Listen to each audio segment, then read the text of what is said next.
ಹಾಗೆ ಅಮ್ಮ ಹೇಳುವ ಮತ್ತು ಸುಳ್ಳನೆ ಹೇಳುತ್ತಿರುವೆಯ? ಹೌದು ಶಿವರುದ್ರ, ಹಣದ ಅಡೆತಡೆಯಾಗಿ ನಮ್ಮ ಹೊಲವನ್ನು ಇವರಿಗೆ ಬರೆದುಕೊಟ್ಟಿದ್ದಾರೆ ಎಂದು ಈ ಕಾಗದದಲ್ಲಿ ಬರೆದಿದೆ. ಅಪ್ಪಾಜಿ ಅವರು ಸಹಿ ಮಾಡಿದ್ದಾರೆ.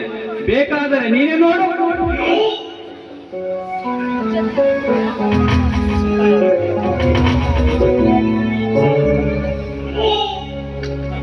ಅಣ್ಣ, ಇದ್ದ ವಿಷಯವನ್ನು ಇದ್ದ ಹಾಗೆ ಓದಿದರೆ ಅವನನ್ನು ವಿದ್ಯಾವಂತ ಎನ್ನುತ್ತಾರೆ. ಅದನ್ನು ಓದುವಾಗ ವ್ಯತ್ಯಾಸವನ್ನು ಗಮನಿಸಿ ಶೋಧನೆಯನ್ನು ಮಾಡುವವನಿಗೆ ಬುದ್ಧಿವಂತ ಎನ್ನುತ್ತಾರೆ. ಅಣ್ಣ, ವಿದ್ಯೆಗೂ ಬುದ್ಧಿಗೂ ಗಜಾಂತರ ವ್ಯತ್ಯಾಸವಿದೆಯಣ್ಣ, ಗಜಾಂತರ ವ್ಯತ್ಯಾಸವಿದೆ. ಅಂದರೆ ನಿನ್ನ ಮಾತಿನ ಅರ್ಥ ಹೇಳ್ತೇನಣ್ಣ.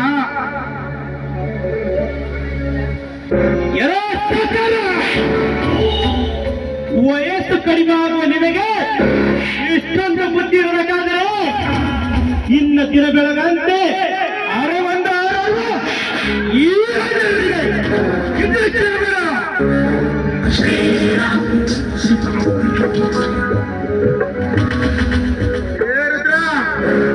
ಹೆಚ್ಚಿಗೆ ಮಾತು ಬೆಳೆಸುವ ಅವಶ್ಯಕತೆ ನನಗಿಲ್ಲ. ನಿಮ್ಮ ತಂದೆ ಸೈನ್ ಮಾಡಿರೋ ಬಾಂಡ್ ಪೇಪರ್ವನ್ನು ಸ್ವಲ್ಪ ಕಣ್ಣು ಬಿಟ್ಟು ನೋಡಿ ಹೊರಟು ಹೋಗ.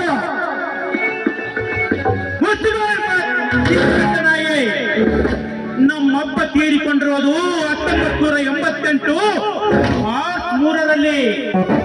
ನೀನು ಈ ಬಾಂಡ್ ಪೇಪರ್ ಅನ್ನು ಖರೀದಿ ಮಾಡಿದವರು 1988 ಮಾರ್ಚ್ 23ರಲ್ಲಿ. ಅಂದರೆ ನಮ್ಮಪ್ಪ ಸತ್ತ 20 ದಿನದ ನಂತರ ಈ ಬಾಂಡ್ ಪೇಪರ್ ಅನ್ನು ಖರೀದಿ ಮಾಡಿದೀಯಾ? ಹಾಗಾದರೆ ಸತ್ತ ನಮ್ಮಪ್ಪ 20 ದಿನದ ನಂತರ ಬದುಕಿ ಬಂದು ಸಹಿ ಮಾಡ ಹೇಗೆ ಸಾಧ್ಯ?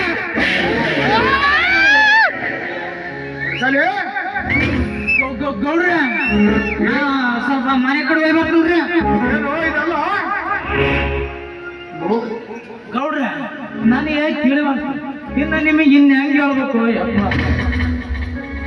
ನೋಡಿರುದ್ರ ಕಾಗದ ಬರೆಯೋದ್ರಲ್ಲಿ ವ್ಯತ್ಯಾಸ ಇರ್ಬೋದು, ಆದರೆ ನಾನು ಕೊಟ್ಟು ದುಡ್ಡೆಂದು ಸುಳ್ಳಾಗುತ್ತೆ. ಸುಮ್ಮನೆ ಹೊಲದಿ ಬಿಟ್ಟು ಸುಮ್ಮನೆ ಹೊರಟು ಹೋದ. ಇಲ್ಲದಿದ್ದರೆ ಮುಂದಾಗ ನಿಮ್ಮ ಸಾವಿರ ಎಣಿಸಬೇಕಾಗುತ್ತೆ. ಎತ್ತರ ಮಗನೇ, ನಿನಗೆ 1 ವಾರ ಕಾಲಾವಕಾಶವನ್ನು ಕೊಡುತ್ತೇನೆ. ಅಷ್ಟರಲ್ಲಿ ನಮ್ಮ ಹೊಲವನ್ನು ನಮಗೆ ಒಪ್ಪಿಸಿಕೊಟ್ಟರೆ ಸರಿ, ಇಲ್ಲದಿದ್ದರೆ ಇಲ್ಲಿ ರಕ್ತದ ಕಡೆಯೇ ಜ್ಞಾನ ಬಿಟ್ಟುಕೋ. ಮಾವ, ಹೋಗೋಣ ನಡ್ರಿ.